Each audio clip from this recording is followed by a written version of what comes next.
Ce sont des images que nous ne sommes plus habitués de voir. Déjà, imaginez-vous donc, nous sommes allés il y a quelque temps déjà dans les écoles de Saint-Léon et l'école Caron-Damqui pour vous présenter ces beaux milieux scolaires.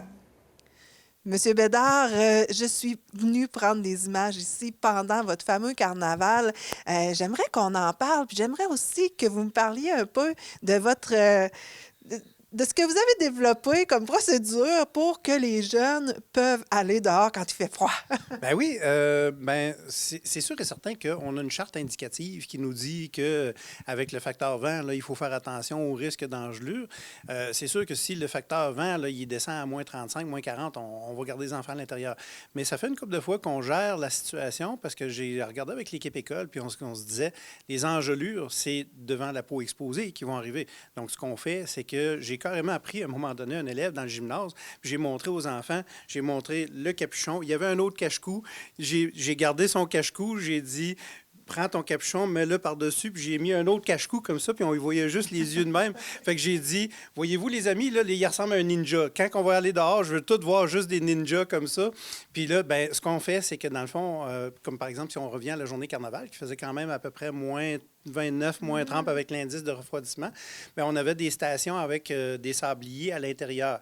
Puis on se calait sur les radios pour dire, bon, s'il y a un jeune qui a froid, on le rentrait. Là, on disait, lui, il rentre. Après ça, on mettait un sablier, puis après ça, on le retournait dehors. On se communiquait beaucoup en dedans, dehors. On faisait des stations dehors, des stations à l'intérieur. Il y avait des mamans de l'OPP avec du chocolat chaud. Fait que, tu sais, c'était vraiment bien. Même s'il a fait une journée assez froide, mais on a bien profité, puis on a eu beaucoup de plaisir avec les enfants. Personne n'avait l'air d'avoir froid vraiment et ça bougeait beaucoup. Là. Franchement, il y avait du hockey en avant, du hockey-ball, il y avait de la planche à neige d'un autre côté, un phare qui était en construction. Est-ce qu'il y avait autre chose? Cette journée-là, on a quand même profité de l'offre qu'on a reçue de Val-d'Irène cette année avec la gratuité pour inviter les écoles. Fait qu'on s'est dit, bon, l'idée derrière la journée carnaval, fait que quand on remonte à quand j'ai pris l'école ici en 2016-2017, on avait remarqué une baisse dans l'assistance face aux journées blanches qu'on appelait. Puis l'autre année d'après, on a dit on devrait essayer une nouvelle formule, une formule rassembleuse dans laquelle les jeunes vont pouvoir s'inscrire dans des ateliers. Puis à ce moment-là, moi, j'étais vraiment sky is the limit, là, on pouvait faire n'importe quoi. J'ai dit, si quelqu'un veut gérer un atelier de traîneau à chien dans le cours, je suis disponible. On va regarder comment est-ce qu'on peut le faire au niveau de la sécurité. S'il y en a qui veulent faire un feu dans le cours avec des saucisses, puis tu sais, fait qu'on a inventé des ateliers pour que les jeunes puissent participer. Si je reviens à la journée qu'on a vécue dernièrement, bien justement, ça fait partie de cette réflexion-là. Les absents qu'on avait dans cette journée-là, c'était uniquement des absents pour cause de maladie. C'était pas parce qu'ils n'étaient pas intéressés par les ateliers qu'on offrait. Fait que je pense qu'on a atteint notre objectif d'une journée rassembleuse et on a même offert le dîner collectif lors de cette journée-là. Et quand on parle de la variété des ateliers qui étaient offerts, effectivement, il y en avait qui avaient été à la salle de curling pour essayer le curling. Il y en a qui ont été faire de la raquette, comme vous avez mentionné. Il y avait des jeunes qui glissaient, qui sont revenus dîner. Et il y a des jeunes qui ont quand même profité de la gratuité à Val-d'Irène pour pouvoir aller faire leur sport préféré. Fait qu'on a offert une vaste gamme d'ateliers différents aux enfants. Mais vous avez aussi le jour 5, que ça, c'est pas extraordinaire. Là, ça revient tout le temps. C'est pas une journée spéciale. Bien, ça fait partie un petit peu de la philosophie de dire si les enfants sont motivés par quelque chose et qu'ils ont la chance de voir le personnel de l'école dans un autre contexte que seulement dans le contexte de classe, on va peut-être travailler sur la motivation scolaire. Donc, c'est l'origine de ce projet-là, le jour 5 à l'origine.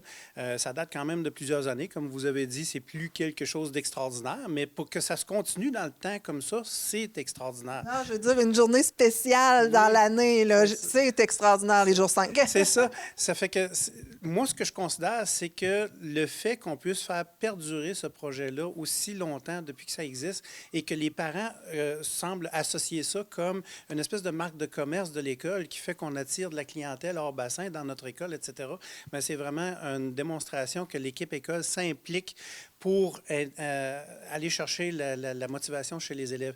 Et en plus de ça, ce qu'on a, c'est qu'on a intégré ça dans notre projet éducatif d'école au niveau de la gestion du comportement.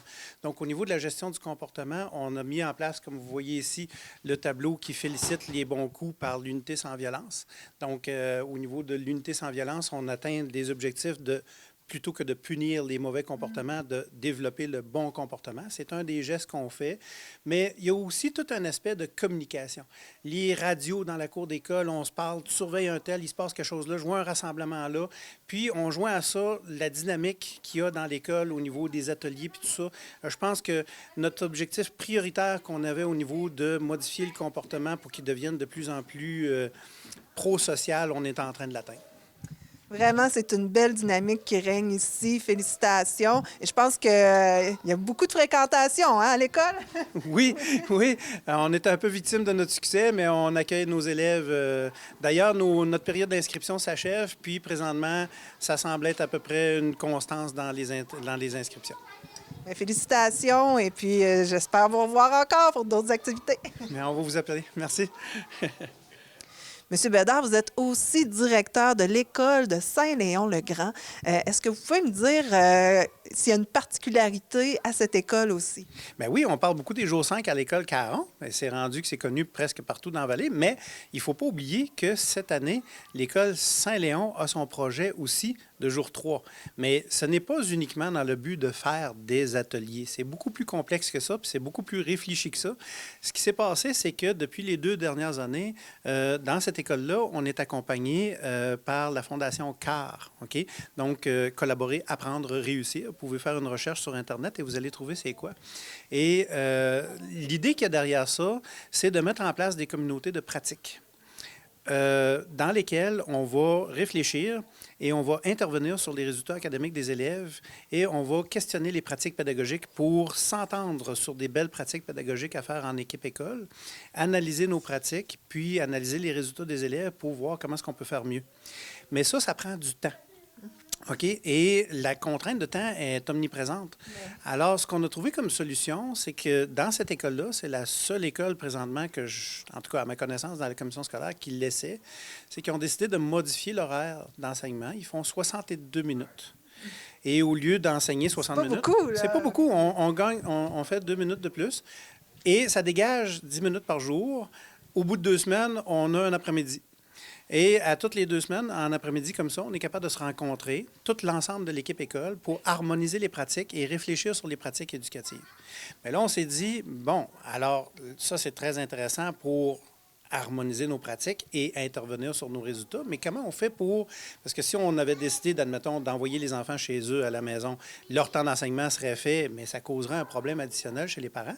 Alors, ce qu'on a décidé de faire, c'est de dire, bien, on va prendre dans notre marge de manœuvre d'école, dans les dernières subventions qu'on a reçues au niveau des seuils minimales de réussite ou de d'autres sommes comme ça, au niveau de la réussite éducative, bien, on s'est dit, on va faire des engagements supplémentaires dans nos heures de nos techniciennes et les techniciennes vont animer des ateliers pendant en éducation spécialisée. Là. Oui, les techniciennes en éducation spécialisée. Donc, ce n'est pas de l'enseignement qui se fait, parce que leur temps d'enseignement, il est fait aux élèves, mais les techniciennes vont animer des ateliers, comme par exemple, ils ont fait un atelier de sciences avec le monsieur du cégep, là, son nom, je l'oublie, là. En tout cas, il est très réputé pour faire de la divulgation au niveau des sciences.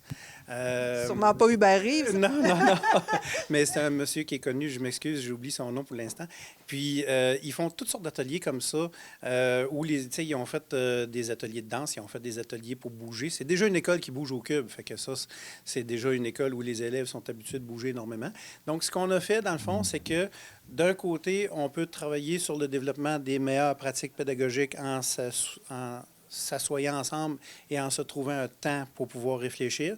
Et de l'autre côté, on continue d'animer des jeunes pendant ce temps-là, puis tout le monde est heureux. C'est vraiment une belle réussite. Oui. Il y a des beaux projets dans cette école-là. Là. Il y a Ça bouge au cube. Il y a un projet on vient de déposer un projet pour l'amélioration de la cour d'école d'environ peut-être une 40aine de mille là, jusqu'à présent. Puis c'est un beau projet. C'est vraiment intéressant. Wow! Nous sommes vraiment choyés d'avoir des écoles comme ça dans la vallée. Félicitations pour être le directeur des 2 écoles. Et puis, bien, on se tient au courant là, pour le reste des activités. Merci beaucoup. Oui, c'est tout en l'honneur du personnel qui s'implique activement. Merci.